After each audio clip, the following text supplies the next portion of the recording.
বিসমিল্লাহির রাহমানির রাহিম। রমজান, এটা শুধু একটি মাস নয়, এটা রহমতের মাস, এটা ক্ষমার মাস, এটা নাজাতের মাস।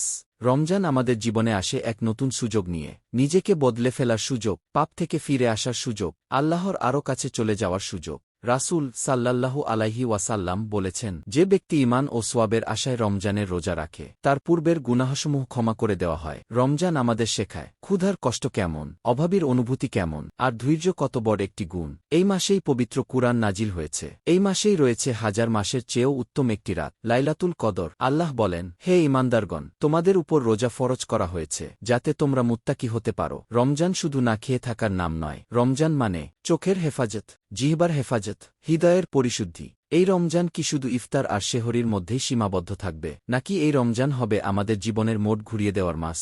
চলুন, এই রমজানে আমরা নামাজ ঠিক করি, কুরআনের সাথে সম্পর্ক গড়ে তুলি, গীবত ও মিথ্যা ত্যাগ করি, এবং আল্লাহর সন্তুষ্টির জন্য জীবন গড়ে তুলি। হে আল্লাহ, আমাদের রোজা কবুল করুন, আমাদের গুনাহসমূহ ক্ষমা করুন, আমাদেরকে মুত্তাকিদের অন্তর্ভুক্ত করুন। আমিন।